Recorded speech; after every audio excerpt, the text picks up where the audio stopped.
Hi friends, welcome to ITI gold technical channel में आपका स्वागत है। Daily current affairs vacancies information ITI से रिलेटेड वीडियो पाने के लिए हमारे चैनल को सब्सक्राइब कीजिए। सब्सक्राइब करने के बाद बेल आइकन को ऑन कीजिए ताकि मैं जो भी नया वीडियो बनाऊं सबसे पहले आपके पास पहुंचे और आप उसे देखिए। यदि आपको सेशन अच्छा लगता है, सेशंस को जानकारी मिलती है तो इसे लाइक कीजिए और दोस्तों में शेयर कीजिए।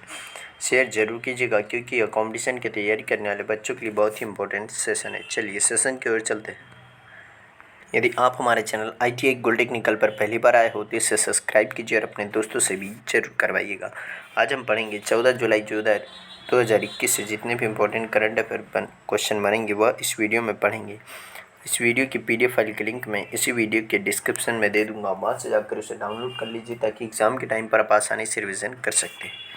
आज का हमारा पहला क्वेश्चन है, हाल ही में दिल्ली विश्वविद्यालय में बंगबंधु चेयर कौन स्थापित करने जा रहा है? तो इस क्वेश्चन का right answer option number C, ICCR यह स्थापित करने जा रहा है। तो बांग्लादेश में विकास की बेहतर समझ को बढ़ावा देने के लिए दिल्ली विश्वविद्यालय में एक बंगबंधु चेयर होगा। दिल्ली विश्वविद्यालय में इस चेयर की स्थापना के लिए ढाका में भारतीय संस्कृति संबंध परिषद आईसीसीआर और दिल्ली विश्वविद्यालय के बीच एक समझौता ज्ञापन पर हस्ताक्षर किए गए हैं। यह पहल इस वर्ष मार्च में प्रधानमंत्री नरेंद्र मोदी की बांग्लादेश की यात्रा के दौरान हुई थी समझ में, और इसमें से एक का परिणाम यह है। और यह पीठ बांग्लादेश के संस्थापक पिता शेख मुजीबुर रहमान को सम्मानित करने और देश के मुक्ति संग्राम की 50वीं वर्षगांठ के साथ ढाका के साथ भारत की राजनयिक संबंधों को बनाने के लिए स्थापित की जाएगी। बांग्लादेश की राजधानी है ढाका और यहाँ पर प्रधानमंत्री हैं शेख हसीना और राष्ट्रपति हैं अब्दुल हामिद। तो इस क्वेश्चन का राइट आंसर है ऑप्शन नंबर सी, इसका राइट आंसर है। चलिए नेक्स्ट क्वेश्चन को चलते हैं। नेक्स्ट क्वेश्चन है, हाल ही में किस राज्य में स्वदेशी आस्था और संस्कृति के लिए नया विभाग बन रहा है? तो इस क्वेश्चन का right answer option number C, Assam. Assam राज्य में स्वदेशी आस्था और संस्कृति के लिए एक नया विभाग बनाया जा रहा है। असम के मंत्रिमंडल ने राज्य के जनजातियों और स्वदेशी समुदाय के विश्वास, संस्कृति और परंपराओं की रक्षा और संरक्षण के लिए एक स्वतंत्र विभाग निर्माण की घोषणा की है। और यह विभाग यह सुनिश्चित करेगा कि राज्य की स्वदेशी आबादी को उनके आस्था और परंपराओं को संरक्षित करने के साथ साथ उन्हें आवश्यक सहायता भी प्रदान की जाएगी।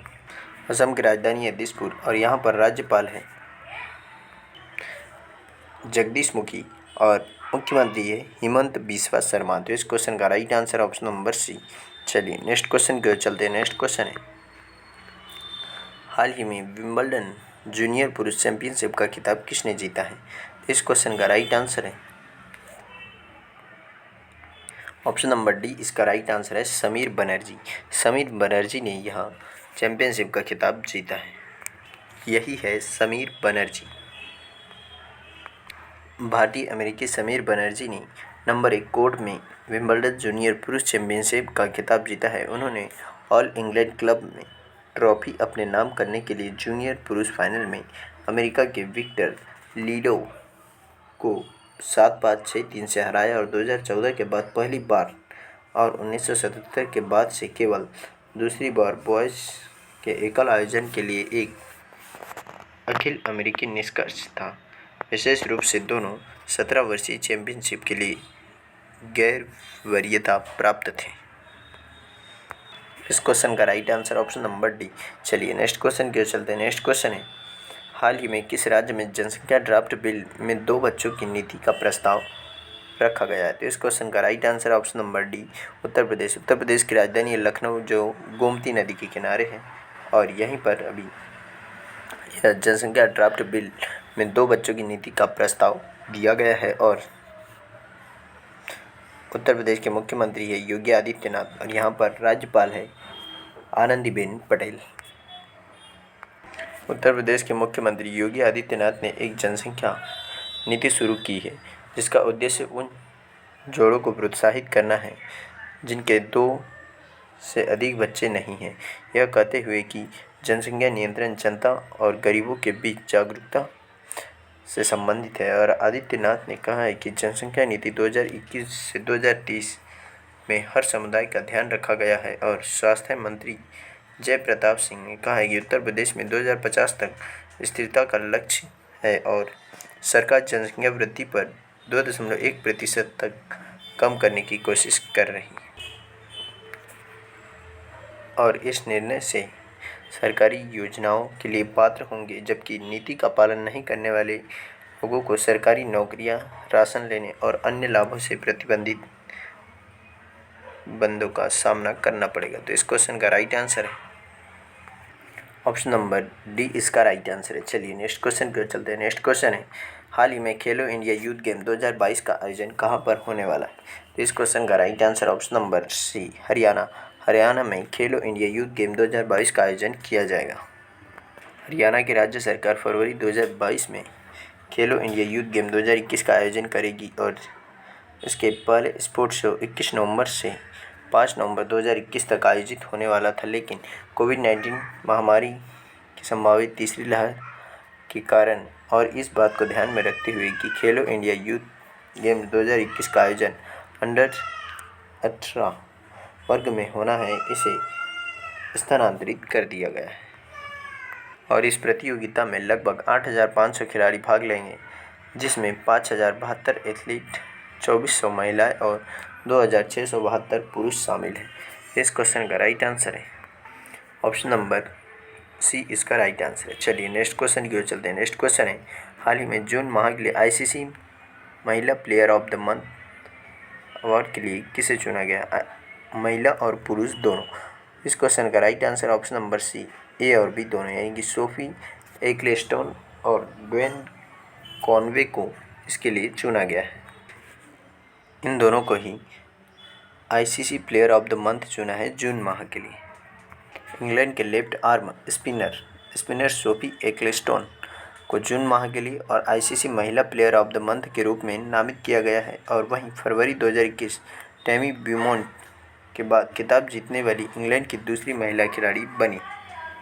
और पुरुष वर्ग में न्यूजीलैंड के सलामी बल्लेबाज ड्वेन कॉनवे को जून माह के लिए ICC player of the month का पुरस्कार दिया गया है। टेस्ट क्रिकेट में पहले महीने शानदार प्रदर्शन के बाद वह यह पुरस्कार जीतने वाले न्यूजीलैंड के पहले खिलाड़ी बने हैं। तो इस क्वेश्चन का right answer option number C, इसका राइट आंसर है। चलिए नेक्स्ट क्वेश्चन की ओर चलते हैं। नेक्स्ट क्वेश्चन है, हाल ही में किस देश के Syed Usman Azhar Maqsoosi Commonwealth point of light award से सम्मानित किया गया है? तो इस क्वेश्चन का राइट आंसर है ऑप्शन नंबर डी, भारत। यही है सैयद अजहर मखसूसी, जिनको यह अवार्ड से सम्मानित किया गया है। हैदराबाद के हंगर कार्यकर्ता सैयद उस्मान अजहर मखसूसी को, जो अपने भोजन अभियान हंगर हैज़ नो रिलीजन्स के हिस्से के रूप में हर दिन हजारों लोगों को खाना खिला रहे हैं, को हाल ही में यूके के एक शीर्ष पुरस्कार से सम्मानित किया गया। और मखसूसी के प्रयासों का सम्मान करने के लिए उन्हें एक अभियान जो दैनिक आधार पर 1500 लोगों को खाना खिलाने में मददगार है के लिए Commonwealth point of light award से सम्मानित किया गया है। और यह पुरस्कार उन उत्कृष्ट व्यक्तियों के लिए है जो समुदाय या समाज में बदलाव कर रहे हैं। तो इस क्वेश्चन का राइट आंसर है ऑप्शन नंबर डी, इसका राइट आंसर है। चलिए नेक्स्ट क्वेश्चन की ओर चलते हैं। नेक्स्ट क्वेश्चन है, हाल ही में किसको द रामायण ऑफ श्री गुरु गोविंद जी की पहली प्रति प्रदान की गई है? इस क्वेश्चन का राइट आंसर है इसका right answer option number C, प्रधानमंत्री नरेंद्र मोदी जी को यह पहली प्रति प्रदान की गई है। वरिष्ठ अधिवक्ता केटीएस तुलसी ने प्रधानमंत्री नरेंद्र मोदी जी को अपनी दिवंगत मां बलजीत कौर की लिखी किताब द रामायण ऑफ श्री गुरु गोविंद जी की पहली प्रति प्रदान की और इंदिरा गांधी राष्ट्रीय कला केंद्र द्वारा प्रकाशित की गई यह पुस्तक केटीएस तुलसी ने प्रधानमंत्री आवास पहुंचकर दी। और इसके अलावा प्रधानमंत्री ने छत्तीसगढ़ से कांग्रेस के मौजूदा राज्यसभा सांसद केटीएस तुलसी द्वारा गुरबानी शब्द गायन का ऑडियो भी साझा किया है। इस क्वेश्चन का राइट आंसर है ऑप्शन नंबर सी। चलिए नेक्स्ट क्वेश्चन की ओर चलते हैं। नेक्स्ट क्वेश्चन है, हाल ही में तीसरी G20 वित्त मंत्रियों की बैठक में भारत की ओर से किसने भाग लिया है? तो इस क्वेश्चन का राइट आंसर है ऑप्शन नंबर बी, वित्त मंत्री निर्मला सीतारमन जी ने भाग लिया है। केंद्रीय वित्त और कॉरपोरेट मामलों की मंत्री निर्मला सीतारमन जी ने इतालवी प्रेसिडेंसी के तहत तीसरी G20 वित्त मंत्रियों और सेंट्रल बैंक गवर्नर्स की बैठक में भाग लिया और 2 दिवसीय बैठक में वैश्विक आर्थिक जोखिम और स्वास्थ्य चुनौतियों, कोविड-19 महामारी से उबरने के लिए नीतियाँ, अंतर्राष्ट्रीय कराधान और स्थायी वित्त और वित्तीय क्षेत्र के मुद्दों पर सहित कई मुद्दों पर चर्चा हुई है। इस क्वेश्चन का right answer option number B. चलिए नेक्स्ट क्वेश्चन की ओर चलते हैं। नेक्स्ट क्वेश्चन है, हाल ही में यूरो 2020 गोल्डन बूट किसने जीता है? तो इस क्वेश्चन का right answer option number A, Cristiano Ronaldo ने। यही है पुर्तगाल के कप्तान क्रिस्टियानो रोनाल्डो जिन्होंने यहाँ गोल्डन बूट जीता है।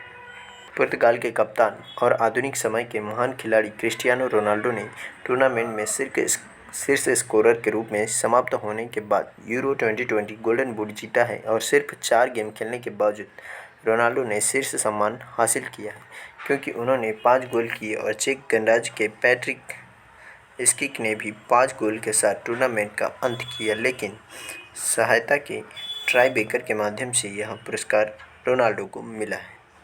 तो इस क्वेश्चन का राइट आंसर है ऑप्शन नंबर ए। चलिए आज का सेशन यहीं समाप्त होता है। यदि आप हमारे चैनल ITI गोल्ड टेक्निकल पर पहली बार आए हो तो इसे सब्सक्राइब कीजिए। सब्सक्राइब करने के बाद बेल आइकन को ऑन कीजिए ताकि मैं जो भी नया वीडियो बनाऊँ सबसे पहले आपके पास पहुँचे और आप उसे देखिए। यदि आपको सेशन अच्छा लगता है, सेशन से कुछ जानकारी मिलती है तो इसे लाइक कीजिए और दोस्तों में शेयर कीजिए।